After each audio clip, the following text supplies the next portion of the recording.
പക്ഷേ ഇപ്പോൾ കേൾക്കുന്നത് പറഞ്ഞ ഊഹാപോഹങ്ങൾ മാത്രമാണ്. അദ്ദേഹത്തെ സംരക്ഷിക്കുന്നുണ്ട്. അല്ല, അത് ഞാൻ സമ്മതിച്ചു. അദ്ദേഹത്തിന്റെ വാദത്തിനൊപ്പം നിൽക്കുന്നു. സി പി എമ്മിന്റെ സംസ്ഥാന തലത്തിലുള്ള നേതാവ് തന്നെ അയാളെ സംരക്ഷിക്കുന്നുണ്ട് തീർച്ചയായിട്ടും. അല്ലെങ്കിൽ ഒരിക്കലും ഈ ഇടതുപക്ഷ സർക്കാരിന്റെ കാലത്ത് SFIയുടെ ജില്ലാ പ്രസിഡന്റിന്റെ ഇരു കർണപുറവും അടിച്ചു പൊളിച്ച ഒരാളിനെ, എന്റെ കാര്യം പോട്ടെ, ഞാൻ ഒരു ഘടകകക്ഷി പ്രശാന്ത്, അത് ശരിയല്ല. പ്രശാന്ത്, ഇത്തരക്കാരെ സംരക്ഷിക്കുന്നത് ആരാണ് എന്ന് പറയാനുള്ള സാമൂഹ്യ ഉത്തരവാദിത്വം താങ്കൾക്കില്ലേ? താങ്കൾ ആരെയാണ് ഭയക്കുന്നത്? അല്ല അത് ഞാൻ പറയട്ടെ. ഒരു സർക്കിൾ ഇൻസ്പെക്ടർ വിചാരിച്ചപ്പോൾ ഒരു വെറും സർക്കിൾ ഇൻസ്പെക്ടർ വിചാരിച്ചപ്പോൾ 14 കേസുകൾ എടുത്ത് എന്നെ 21 ദിവസം ജയിലിൽ അടയ്ക്കാമെങ്കിൽ ഞാൻ ഇന്ന് ഈ പേര് വെളിപ്പെടുത്തിയാൽ 100% എന്നെ അടുത്ത കേസിൽ പ്രതിയാവും. എനിക്കൊരു പെൺകുട്ടിയാണുള്ളത്, അമ്മ ഉപേക്ഷിച്ചു പോയ ഒരു പെൺകുട്ടിയാണുള്ളത്. അതുകൊണ്ട് എനിക്ക് പേര് പറയണമെന്ന് ആഗ്രഹമുണ്ട്. ഞാൻ സത്യസന്ധമായി പറയുന്നു. പക്ഷെ ഞാൻ ആ പേര് വെളിപ്പെടുത്തേണ്ട സമയത്ത് ഇനി ഒരു നിമിഷം പോലും ഇദ്ദേഹം പറഞ്ഞ ഒരു വാദത്തോടൊപ്പം നിൽക്കാൻ എനിക്ക് സാധിക്കില്ല. കാരണം ഇദ്ദേഹം UDF സർക്കാരിന്റെ കാലത്തുണ്ടായ അടൂർ പ്രകാശിനെ പേരെടുത്ത് വിമർശിക്കുമ്പോൾ തന്നെ ഈ സർക്കാരിൽ ഇദ്ദേഹത്തിനെതിരെ ചരട് വലിക്കുന്ന CPMന്റെ നേതാവാരെന്ന് പേര് പറയാൻ ആർജവുമില്ലാത്ത ഒരു വ്യക്തിയുടെ വാദത്തിനൊപ്പം നിൽക്കാൻ കേരളത്തിലെ പൊതുസമൂഹത്തിന് എങ്ങനെ സാധിക്കുക? ഏത് ഉന്നത ഉദ്യോഗസ്ഥനെ സംരക്ഷിക്കുന്നതെന്ന് പറയണ്ടേ? ഇത്രയും പരസ്യമായിട്ട് മനോരമ ചാനലിലിരുന്ന് അദ്ദേഹം അടൂർ പ്രകാശിനെ ആക്ഷേപിക്കുകയും CPMന്റെ ഉന്നത നേതാവിന്റെയും ഉന്നത പോലീസ് ഉദ്യോഗസ്ഥന്റെ പേര് പറയാൻ ഭയക്കുകയും ചെയ്യുമ്പോൾ ഇദ്ദേഹത്തിന്റെ വിധേയത്വം കേരളം ഭരിക്കുന്ന പിണറായി വിജയനോടാ. അങ്ങനെ വിധേയത്വമുള്ള ആൾക്ക് ഈ കാര്യത്തിൽ നീതി പറയാൻ പറ്റുമോ? അങ്ങനല്ല. എന്നെ സംബന്ധിച്ച് പറയാൻ എനിക്ക് വ്യക്തം. ഞാൻ അതിനുശേഷം രാഷ്ട്രീയ പ്രവർത്തനം തന്നെ നിർത്തി. ഞാനിപ്പോൾ അഭിഭാഷക വൃത്തിയല്ലാതെ ഞാൻ ഒരു തരത്തിലുള്ള പൊതുപ്രവർത്തനവും നടത്തുന്ന ആളല്ല. ഞാനിപ്പം എനിക്ക് ഒരു മുന്നണിയോടും വ്യക്തിപരമായി സ്വാധീനമില്ല, ചായ്വില്ല. ഈ സംഭവത്തിന് ശേഷം എനിക്ക് മനസ്സിലായി ഇടതുപക്ഷമായാലും വലതുപക്ഷമായാലും സംശയമുള്ള ഉദ്യോഗസ്ഥനാരാണ്, ആ ഉന്നത രാഷ്ട്രീയ നേതാവാരാണ്. അടൂർ പ്രകാശിന്റെ പേര് മാത്രം പറയുകയും കോൺഗ്രസിനെ താങ്കൾ നിഴലിൽ നിർത്തുകയും ചെയ്യുമ്പോൾ CPMൽ ആ നേതാവാരെന്ന് പറയാനുള്ള ധൈര്യം കാണിക്കണമെന്നേ. ആ ആർജവും ഇല്ലാത്ത ആളുകളാണ് ഇടത് സഹയാത്രികരായിട്ട് നടക്കുന്നത്. താങ്കളെ ഉപദ്രവിക്കുന്ന CPM നേതാവിന്റെ പേര് പറയാൻ ആർജവമില്ലെങ്കിൽ പിന്നെ എങ്ങനെയാണ് ഈ ചർച്ചയ്ക്ക് താങ്കൾക്ക് ധൈര്യം ഉണ്ടാകുക? താങ്കൾ പിന്നെ എന്ത് സത്യസന്ധതയിലാണ് ഈ ചർച്ചയിൽ ഇരിക്കുന്നത്? താങ്കൾ എങ്ങനെ ഞങ്ങൾ വിശ്വസിക്കണം? ശ്രീ പ്രശാന്ത് പി കുറുപ്പ്, താങ്കളുടെ നിലപാടിനെ എനിക്ക് ഇങ്ങനെ വ്യാഖ്യാനിക്കാമോ? UDF കാലത്തായിരുന്നെങ്കിൽ കോൺഗ്രസുകാരുടെ ആയതുകൊണ്ട് പേര് പറഞ്ഞാൽ ജീവനിൽ ഭയക്കേണ്ടതില്ല. പക്ഷെ LDF ഭരിക്കുമ്പോൾ, പിണറായി വിജയൻ ഭരിക്കുമ്പോൾ, CPM ഭയക്കുമ്പോൾ പേര് പറഞ്ഞാൽ ജീവൻ പോകുമെന്ന ഭയമുണ്ട്. അങ്ങനെ വായിക്കാമോ എനിക്ക്? അങ്ങനെ വ്യാഖ്യാനിക്കാൻ പാടില്ലെന്ന് പ്രശാന്തിന് സംശയമുണിയിൽ നിർത്തേണ്ടത് കാര്യമില്ല. അയാൾക്ക് അറിയാമെങ്കിൽ അയാൾ പേര് പറയട്ടെ. അയാൾക്ക് അത് പറയുന്നതിന് ഒരു സംശയമുണ്ട്. അയാൾ പേര് പറയണമെന്ന്. ബഹുമാനപ്പെട്ട ചുമ്മാ CPMന്റെ നേതാക്കന്മാരെ എല്ലാവരും ആക്ഷേപിച്ചിട്ട് പോയാൽ മതിയോ? ബഹുമാനപ്പെട്ട ഭാസ്കർ, ഞാൻ ഒരു കാര്യം പറഞ്ഞോട്ടെ. ഉമ്മൻചാണ്ടി സർക്കാരിന്റെ കാലത്ത് അടൂർ പ്രകാശിന്റെ പേര് പറഞ്ഞാൽ കേരളത്തിൽ ജീവിക്കാൻ ശ്രീ പ്രശാന്ത് പി കുറുപ്പിന് ഭയക്കേണ്ടതില്ല. പക്ഷെ പിണറായി വിജയൻ ഭരിക്കുമ്പോൾ ഒരു CPM നേതാവിന്റെ പേര് പറഞ്ഞാൽ അദ്ദേഹത്തിന്റെ മകൾക്കും സുരക്ഷിതമായി ജീവിക്കാൻ പറ്റുമോ എന്ന് അദ്ദേഹത്തിന് ഭയമുണ്ട്. അത്രയുള്ള വ്യത്യാസം.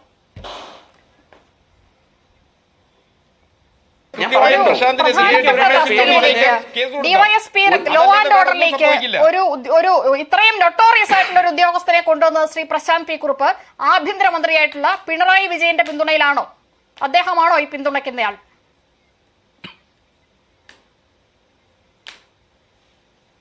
മുഖ്യമന്ത്രി അറിഞ്ഞുകൊണ്ടാണെന്ന് ഒരിക്കലും ഞാൻ വിശ്വസിക്കുന്നില്ല. മുഖ്യമന്ത്രിക്ക് ഇതിനെപ്പറ്റി വ്യക്തമായ അറിവുണ്ടെങ്കിൽ, പ്രത്യേകിച്ച് പോലീസ് മർദ്ദനത്തിൽ ഇരയായിട്ടുള്ള ഒരു വ്യക്തിയാണ് അദ്ദേഹം സംശുദ്ധമായ രാഷ്ട്രീയ ജീവിതമുള്ള ആളാണ്. അദ്ദേഹം അറിഞ്ഞുകൊണ്ടല്ല. ഉദ്യോഗസ്ഥ നടപടിക്ക് ശുപാർശ ചെയ്ത ഒരാളെ കുറിച്ച് മുഖ്യമന്ത്രിക്ക് വലിയ ധാരണയൊന്നും ഇല്ല എന്ന് പറഞ്ഞാൽ ചേട്ടനത്തെ കുറിച്ച് വലിയ ധാരണയൊന്നും ഇല്ല അല്ലേ എന്ന് സിനിമയിൽ പറഞ്ഞതുപോലെ ആകും. ആഭ്യന്തര വകുപ്പിനെ കുറിച്ച് അദ്ദേഹത്തിന് വലിയ ധാരണയൊന്നും ഇല്ല അതിൽ നടക്കുന്ന കാര്യങ്ങൾ എന്ന് പറഞ്ഞാൽ.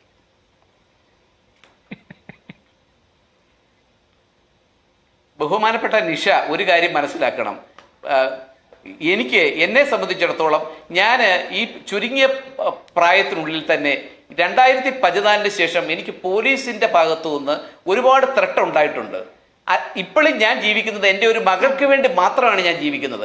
അതുകൊണ്ട് നിങ്ങൾ എന്നെ ഭീരു എന്ന് വിളിച്ചാലും, നിങ്ങൾ എന്നെ കമ്മ്യൂണിസ്റ്റ് ഇടതുപക്ഷത്തിന് വേണ്ടി ഇടതുപക്ഷത്തെ ഭയന്ന് മിണ്ടാതിരിക്കുന്നു എന്ന് വ്യാഖ്യാനിച്ചാലും ഞാൻ ഇത് പറയാൻ ആഗ്രഹിക്കുന്നില്ല. ആ CPM നേതാവിന്റെ പേര് അദ്ദേഹം വെളിപ്പെടുത്താത്തത് അത് നമ്മൾ മാനിക്കുന്നു ഈ ചർച്ചയിൽ. അഡ്വക്കേറ്റ് BN ഹസ്കർ, താങ്കൾ നേരത്തെ ഒരുപാട് ഞാൻ ആദ്യമായിട്ടാണ് മലയാള മനോരമ ആദ്യമായിട്ടാണ് താങ്കൾ ഈ അനുഭവം പറഞ്ഞത്. പക്ഷേ ആദ്യമായിട്ടും അവസാനമായിട്ടും ആ CPM നേതാവിന്റെ പേര് പറയാൻ താങ്കൾക്ക് ധൈര്യവുമില്ല. അതിനെ ഞാൻ മാനിക്കുന്നു എന്നാണ് പറഞ്ഞത്. തിരിച്ചു വരാം താങ്കളിലേക്ക്. ഒരുപാട് എന്നൊക്കെ. പക്ഷേ അഡ്വക്കേറ്റ് BN ഹസ്കർ നോക്കൂ, ധൈര്യമില്ല. പ്രശാന്ത് P കുറുപ്പ് എന്ന് പറയുന്ന ഇടതു സഹയാത്രികനായിരുന്ന വ്യക്തിക്ക് പോലും ഇത്തരം അനീതികളെ ചോദ്യം ചെയ്തിട്ട് കേരളത്തിൽ ജീവിക്കാൻ പറ്റും എന്നുള്ള ധൈര്യമില്ല.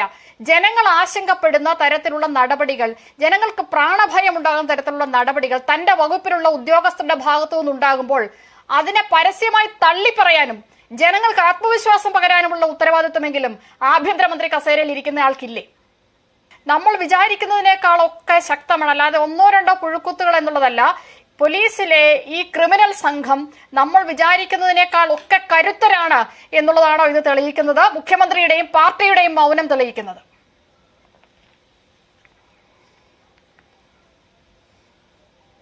തീർച്ചയായിട്ടും നിഷ, ഇതിലുള്ള ഒരു പ്രശ്നം എന്താ, കുന്നംകുളം വിഷയത്തില് സുജിത്തിന്റെ നിരന്തര പോരാട്ടത്തിന്റെ ഭാഗമായിട്ട് CCTV ദൃശ്യങ്ങൾ പുറത്തു വന്നപ്പോഴാണ് അവിടെയുള്ള ഒരു 5 പുഴുക്കുത്തുകളെ നമ്മൾ തിരിച്ചറിഞ്ഞത്. കേരളത്തിലെ പോലീസ് കാക്കിയിട്ട് പൊതിഞ്ഞു വെച്ചിരിക്കുന്ന CCTV ദൃശ്യങ്ങൾ പുറത്തു വന്നാൽ തന്നെ ഒരുപാട് പുഴുക്കുത്തുകളെ പുറത്ത് കാണാൻ പറ്റും. അപ്പൊ ഈ 1%, 2% എന്നുള്ള കണക്കൊക്കെ അങ്ങ് പൊട്ടിപ്പോകും. സാധാരണ മനുഷ്യർ നിരന്തരം കാണുന്നവര് മുഖ്യമന്ത്രിക്ക് 100 മീറ്റർ ഇടവേളയിൽ പെരുവഴിയിൽ നിന്ന് കവാത്ത് നടത്താനും സല്യൂട്ട് അടിക്കാനും നിൽക്കുകയും ബാക്കി സമയത്ത് വളവിൽ ഒളിഞ്ഞു നിന്ന് ഹെൽമറ്റ് വേട്ട നടത്തി പിരിവെടുക്കാൻ നിൽക്കുന്നതും കൂടാതെ മനുഷ്യന്മാരെ ഇതുപോലെ ആക്രമിക്കുന്ന ഒരു സേന നമ്മുടെ നികുതി പണത്തിൽ നിന്ന് കാക്കിക്ക് കഞ്ഞിപ്പശ നോക്കിയിട്ട് നമ്മളെ തന്നെ ഇതുപോലെ ഇടിച്ചു കൂട്ടുകയാണ്. ഇപ്പോൾ ഇതിനു മുമ്പ് ഹസ്കർ പറഞ്ഞു 10ാം ക്ലാസ്സിലും 8ാം ക്ലാസ്സിലും പഠിച്ച ആളുകളാണ് 90കളിൽ പോലീസ് ആയിരുന്നതെന്ന്. അന്ന് ഉദ്യോഗസ്ഥരുടെ ഭാഗത്തുണ്ടായ വീഴ്ചയുടെ ഉത്തരവാദിത്വം അന്നത്തെ ആഭ്യന്തരമന്ത്രിമാരുടെയൊക്കെ തലയിൽ കെട്ടിവെച്ച് സമരം ചെയ്ത നിങ്ങൾ ഇന്ന് MPhil PhD ഉള്ള ഉദ്യോഗസ്ഥർ സേനയിൽ ജോലി ചെയ്യുമ്പോൾ ഉണ്ടാകുന്ന ഉത്തരവാദിത്വം അവർക്ക് മാത്രമാണെന്ന് പറയുന്നതിൽ ഒരു പ്രശ്നമുണ്ട്. ഇവിടെ നീതി വൈകുന്നത് അനീതിയാണെന്ന് പറയുമ്പോൾ ഈ വൈകുന്ന നീതി സുജിത്തിന്റെ ഈ പോരാട്ടത്തിന്റെ ദൃശ്യങ്ങൾ വന്നില്ലെങ്കിൽ അതും നമ്മൾ അവിശ്വസനീയമായിട്ട് ഒരു കഥ മാത്രമാകില്ലേ? ലോക്കപ്പ് മർദ്ദനത്തിന്റെ ചരിത്രം പിണറായി വിജയന് മാത്രമല്ല, കേരളത്തിലെ എല്ലാ രാഷ്ട്രീയ നേതാക്കന്മാർക്കും അവകാശപ്പെടാനുള്ളതാണ്. പക്ഷെ ആ ലോക്കപ്പ് മർദ്ദനത്തിന്റെ ചരിത്രം പേറിക്കൊണ്ട് അധികാരത്തിലിരിക്കുമ്പോൾ താൻ അനുഭവിച്ച കടന്നു വന്ന വഴികളിലൂടെ അല്പമെങ്കിലും നീതിപൂർവ്വമായിട്ട് ഇനി വരുന്ന തലമുറയ്ക്ക് നീതിപൂർവ്വമായിട്ട് എന്തെങ്കിലും ചെയ്യണമെന്ന് താല്പര്യം ഉണ്ടാകണം. അല്ലാതെ ഇതൊക്കെ കാണുമ്പോൾ കണ്ണടച്ചിരിക്കുന്ന ആൾക്ക് പറ്റുന്ന പരിപാടി എന്താണെന്നറിയോ? അടുത്ത വർഷത്തെ കർഷക സ്ത്രീക്ക് അപേക്ഷിക്കണം. ഏറ്റവും നല്ല വാഴ കർഷകനുള്ള അവാർഡ് കിട്ടാൻ സാധ്യതയുണ്ട്. കാരണം ഇതൊക്കെ കണ്ടിട്ട് മിണ്ടാതിരിക്കുന്ന ഒരു ആഭ്യന്തര വകുപ്പ് മന്ത്രിക്കാണല്ലോ നമ്മളൊക്കെ നികുതി പണം കൊടുത്തിട്ട് 10,000 പോലീസുകാരുടെ അകമ്പടിയും 24 വണ്ടികളുടെ കവചിത അകമ്പടിയോടുകൂടി സഞ്ചരിക്കാൻ സൗകര്യം ചെയ്തു കൊടുക്കുന്നുള്ള ദുര്യോഗമാണ്. ഇവിടെ കോൺഗ്രസുകാർക്ക് മാത്രമല്ലെന്നേ, CPMന്റെ ലോക്കൽ സെക്രട്ടറി, ഇടതുപക്ഷത്തിന്റെ അനുഭാവികൾ, സഹയാത്രികര് അവർക്ക് വേണ്ടി നിരന്തരം സംസാരിക്കുന്നു. LDF വരുമ്പോൾ എല്ലാം ശരിയാകുമെന്ന് പ്രസംഗിച്ച നാവിന്റെ ഉടമയാ ബിജിലി ജോസഫ്.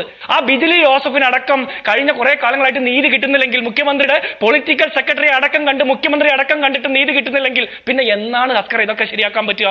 ഒരു കാര്യം കൂടി പറയാനുണ്ട്. ഇവിടെ മർദ്ദനമേറ്റ ആളെന്ന് പറഞ്ഞു വന്നിരിക്കുന്ന അദ്ദേഹം പ്രശാന്ത് P കുറുപ്പ്, അദ്ദേഹത്തിനോട് ഒരു വിരോധവും എനിക്കില്ല. അദ്ദേഹം അടൂർ പ്രകാശിന്റെ പേര് പറഞ്ഞതിന്റെ പേരിൽ അദ്ദേഹത്തിന്റെ വീട്ടിലേക്ക് മാഷാ അള്ളാ സ്റ്റിക്കർ ഒട്ടിച്ച ഇന്നോവ ചെല്ലില്ല എന്നുള്ള പൂർണ്ണ ബോധ്യം കോൺഗ്രസിനുണ്ട്. പക്ഷേ അദ്ദേഹം CPMകാരന്റെയും ഉന്നത പോലീസ് ഉദ്യോഗസ്ഥന്റെ പേര് പറയണ്ട.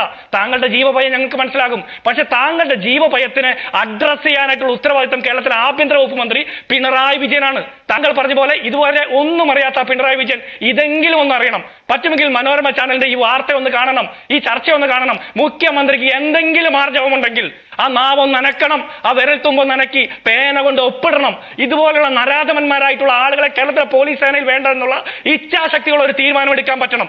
അല്ലാതെ ഇവരുടെ കവാത്ത് കണ്ട് പേടിച്ചിട്ട് കാര്യമില്ല. അടുത്ത ദിവസമെങ്കിലും ഇനി കൂടുതൽ ഇരകൾ വന്നുകൊണ്ടിരിക്കും. ഈ മറ്റു ചില കേസിലെ പോലെ ഇരയെ തപ്പി നടക്കേണ്ട കാര്യമൊന്നും ഈ കാര്യത്തിൽ സർക്കാരിനില്ല. ഇരകൾ ഒന്നിനു പിറകെ ഒന്നായതാ ഇപ്പോൾ LDFന്റെ നേതാവ് അടക്കം വന്ന് പറയുകയാണ് ഇതാണ് സ്ഥിതി എന്നുള്ളത്. മുഖ്യമന്ത്രി ഈ കലാപമാകുന്നതിന് മുമ്പൊക്കെ അദ്ദേഹം പ്രതികരിക്കാനുള്ള സാധ്യതയുണ്ടോ?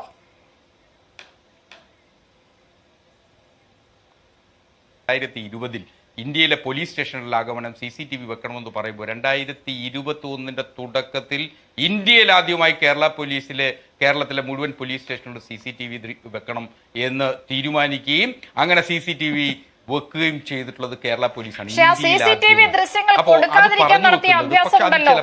ഹസ്കർ കേട്ട് കാണുമല്ലോ. ഈ സുജിത്തിനെ ഇടിച്ച വിഷ്വൽ ചോദിച്ചപ്പോ പറഞ്ഞ എന്താണെന്നറിയാമോ? കേരളത്തിലെ ഈ വിവരാവകാശ പ്രകാരം CCTV ദൃശ്യങ്ങൾ ചോദിച്ചപ്പോൾ ഏതോ അതിജീവിത അതിലെ വഴി കൂടെ നടന്നുപോയി. മാവോയിസ്റ്റ് കേസിലെ സാക്ഷികളൊക്കെ ഈ CCTVയുടെ മുന്നിൽ വന്ന് നിൽപ്പുണ്ട്. ഇതൊക്കെയാണ് പറഞ്ഞത്. വിവരാവകാശ കമ്മീഷണർ ഉറച്ച നിലപാടെടുത്തുകൊണ്ടാണ് സാർ ഇത് ലോകം കണ്ടത്. അല്ല അല്ല കൊടുക്കുന്നത് അതുകൊണ്ട് CCTV വച്ചതും എടുക്കായി പറയണ്ട ഹസ്കർ. CCTV വെച്ചിട്ട് പോലീസ് ചെയ്തുകൊണ്ടിരിക്കുന്നത്. ഈ സൈക്കോകളുടെ ഒക്കെ പെരുമാറ്റം കണ്ടാൽ തോന്നുന്നു. അല്ലാതെ അത് സുതാര്യത ഉറപ്പാക്കാനൊന്നുമല്ല. സുതാര്യത ഉറപ്പാക്കാനായിരുന്നെങ്കിൽ ആദ്യം തന്നെ സുജിത്തിന് ദൃശ്യങ്ങൾ കൊടുക്കാമായിരുന്നല്ലോ. എന്തിനാണ് അതിജീവിതയുടെയും മാവോയിസ്റ്റിന്റെ ഒക്കെ കഥ പറഞ്ഞ് CCTV മറയ്ക്കാൻ ശ്രമിച്ചത്? നടപടിയെടുക്കാത്ത സൂപ്പർവൈസറി ലാപ്സസ് വരുത്തിയ മേലുദ്യോഗസ്ഥനെതിരെ പോലും നടപടിയെടുക്കുന്നതിന് തരത്തിലേക്ക് നിയമങ്ങൾ മാറാൻ പോകുന്നു. നിയമങ്ങളും ചട്ടങ്ങളും മാറുന്നു എന്നുള്ളത് വരാനിരിക്കുന്ന നല്ല കാലത്തെ കുറിച്ചുള്ള അഡ്വക്കേറ്റ് BN ഹസ്കറിന്റെ സ്വപ്നങ്ങളിൽ പ്രതീക്ഷ അർപ്പിച്ചുകൊണ്ട് കൗണ്ടർ പോയിന്റ് അവസാനിപ്പിക്കുന്നു. വളരെ നന്ദി advocate BN Haskar. TK Rajmohan.